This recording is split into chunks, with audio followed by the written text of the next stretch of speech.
Good evening, ladies and gentlemen. Thank you once again for attending this WNPS monthly lecture. Um, Today it's my turn to give this lecture. Usually I'm the host. And this year, coincidentally, WWF has declared this year for wildcats. And we had already decided that we will concentrate on the leopard and other wildcats in our lecture series. So I suppose it's a happy coincidence because we also have to plan early and invite speakers. So I'm here to kick this year off with the first lecture. And what I want to talk to you about is the social life and survival strategies, as I see it, of Sri Lankan leopards. The leopard has been in the news lately, not for all the right reasons, but for the wrong reasons, because there was an incident in an estate in Hatton.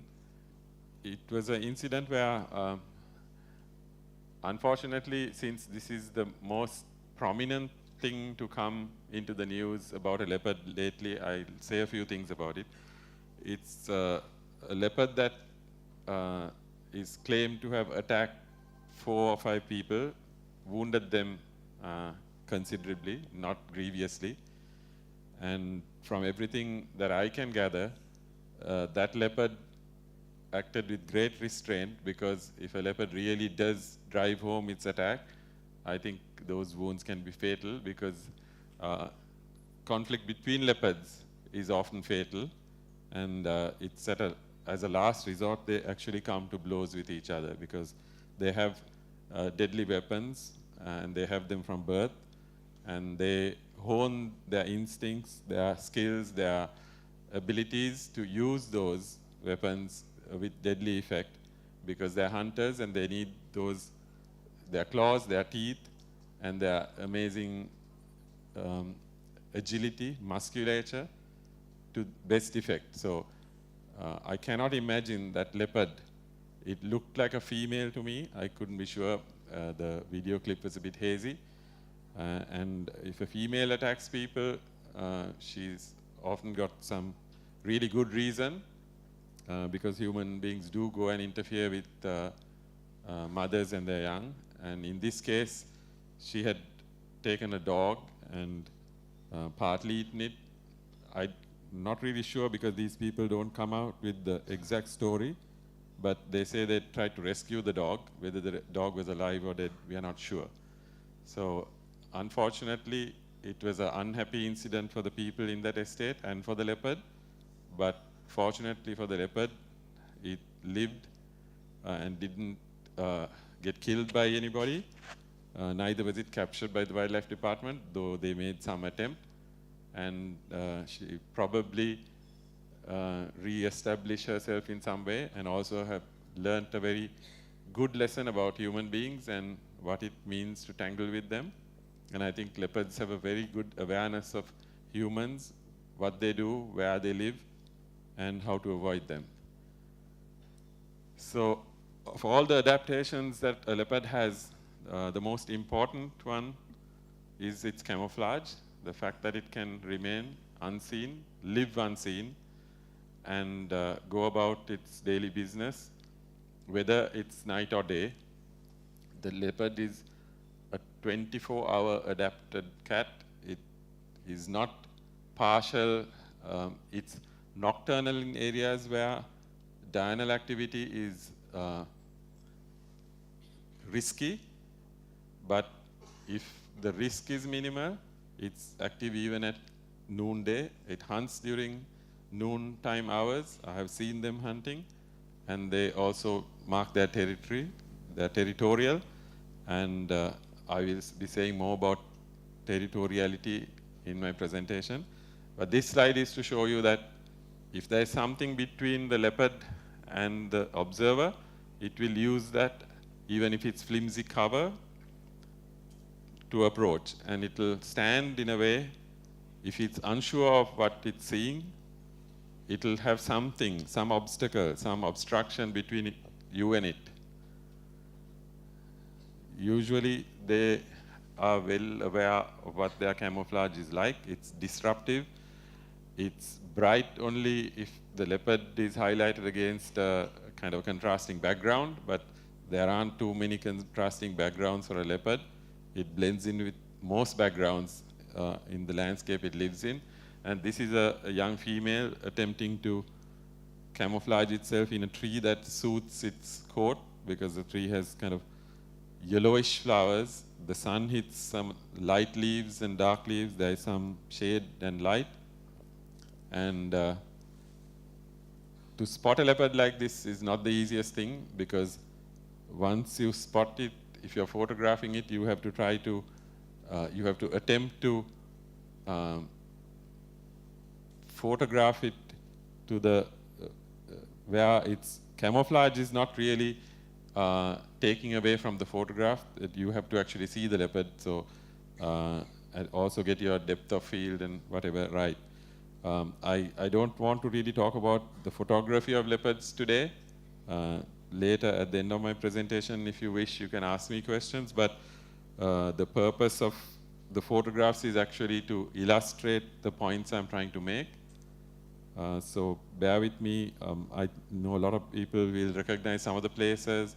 We'll have questions about times and dates when these sightings were made, and but we'll keep that for later. So camouflage, just sit in that undergrowth, which is, it's called Pilla, and it comes up annually. It's an annual.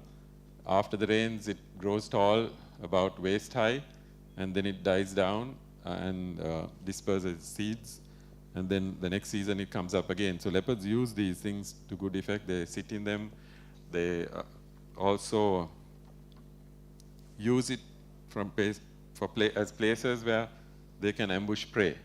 And sometimes, especially if an animal is walking from behind the leopard, where it is now, it won't be seen, the leopard won't be seen until the animal is almost upon it. And then often it's too late, because leopards are opportunistic hunters, and they will seize the moment of surprise and bring down their prey. So that's not a dead leopard. It's sleeping in that tree.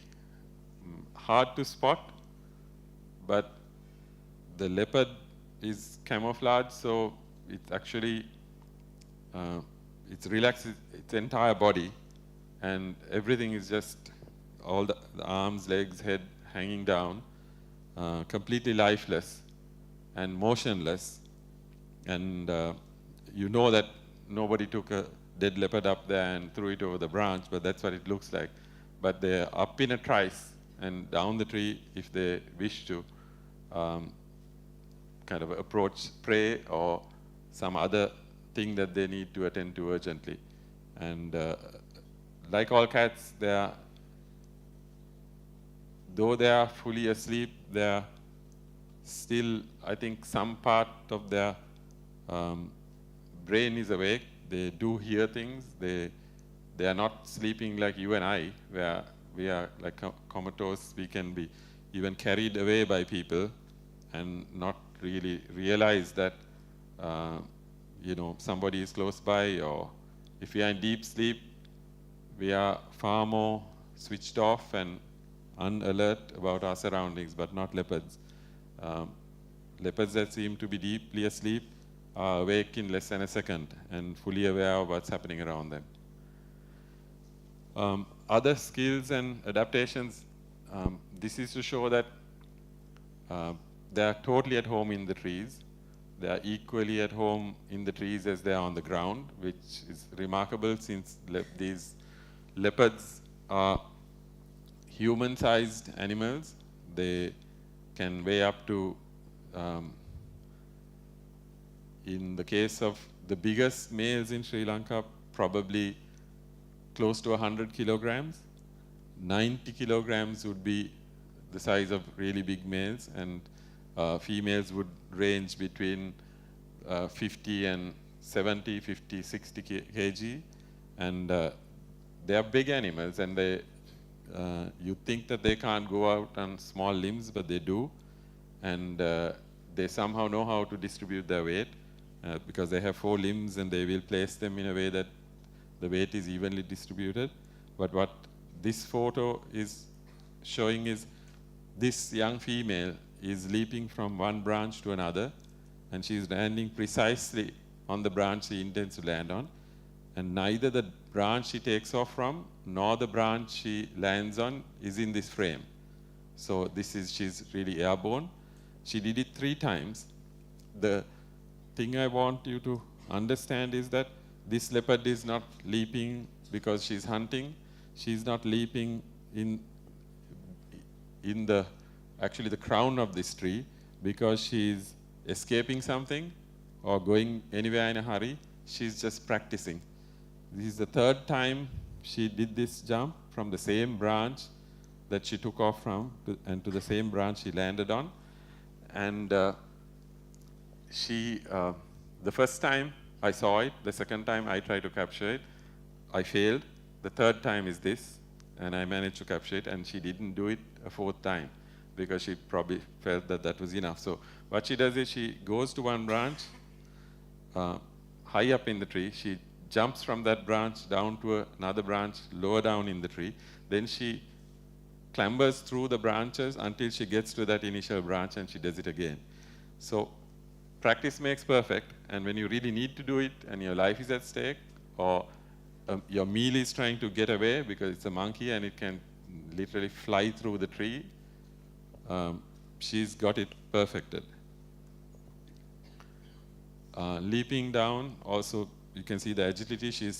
He is spun around, was facing right, came to a large fork.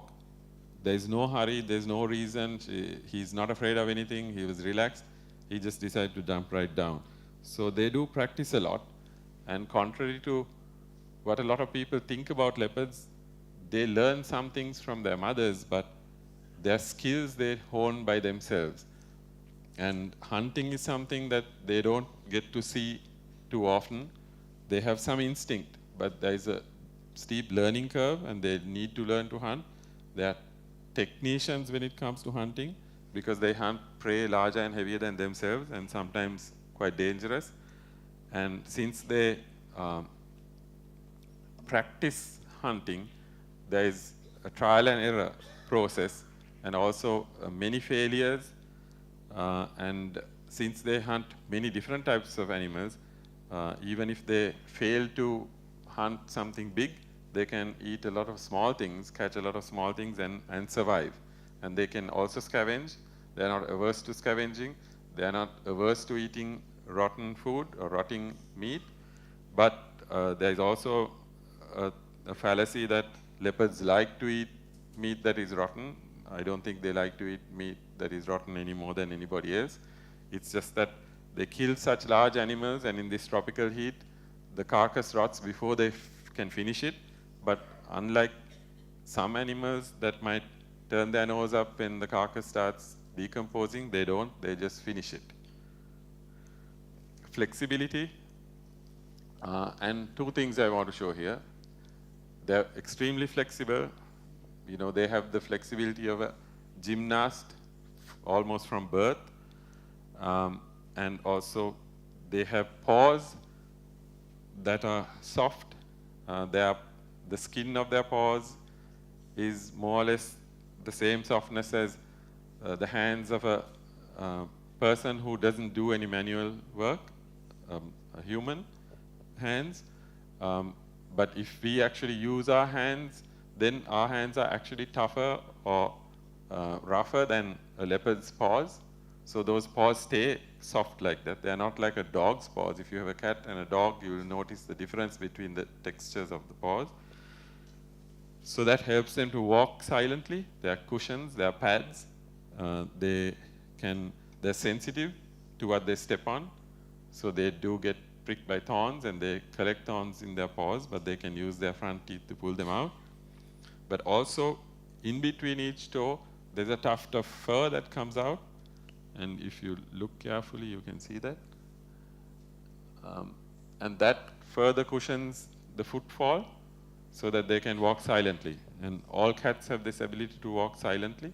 And leopards, in particular, have been filmed stepping on twigs, not putting weight on it, realizing it's going to snap and make sound, lifting their foot off and placing it somewhere else, all the time not looking at their foot, but just feeling their way so that they don't step on anything that snaps and crackles and gives the prey their position. One other thing, they have a rasp-like tongue, so when they lick things, either they can pick up the fur or lick up blood that is staining or stuck to their fur, or they can actually lick the meat off a bone. They keep licking, they can lick the meat off a bone.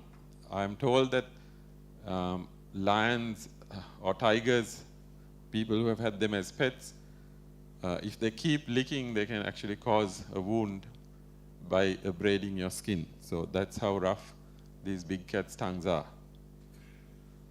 So stepping through thorns, they have to be very careful because it will prick, it will get stuck to their feet, and then they have to extract it. Okay, they do quite a lot of lying around. Time that they relax, they roll. This is a slow roll, but this is a very large male. In fact, I'll show you another shot of him. But they behave like kittens sometimes, and you wonder why they do that. One is, I think they do something called display. They want to be seen. They want to be their presence known, and all their prey species see that, and it kind of warns the prey that a leopard is there. There are also, there are many alarm calls that animals give to tell each other, their own species, as well as recognized by some other species, that there is a predator at large, it's coming their way, or whatever. In this shot, what I wanted to show was that the disruptive camouflage doesn't end on the back, it extends to the belly. There are these large blotches on the stomach, but the really white areas, that rear section between the thighs and the lower stomach and the chest has spots, but in the rear area, the spots actually line up like a zebra's skin. And so from what I understand about a zebra's skin is it's black and white, but in the noonday sun or during daylight hours, that is disruptive camouflage. The black and the white lines and the black lines disrupt the pattern and breaks up the outline of the animal, especially if there's a heat haze. So perhaps the leopard's spots lining up against a white background, these black stripes, also act in the same way. One doesn't really know exactly, but why do they line up like that? So when I see a leopard and I see its pattern, see its behavior, I always try to think, why is this happening? Or why is this animal doing this? Otherwise, if you see it again and you see the same pattern of behavior or the same lining up of spots or the place that the animal stands, then you realize that there are some behavioral traits that are common to the species, but there are also behavioral traits that are individual to leopards, because they are individuals like you and I. Eyes, they have eyes that see well during the daytime and well during the night. Now, is that like our sight? Not at all. We don't see well at night, but we see well during the daytime. We are strictly diurnal creatures who have artificially lit our nights and extend our activities till midnight and beyond. But strictly speaking, we are primates, and most primates are asleep soon after sundown. So leopards hunt primates. They can see at night. They can see perfectly well at night because they have something like a starlight scope, vision that enhances available light.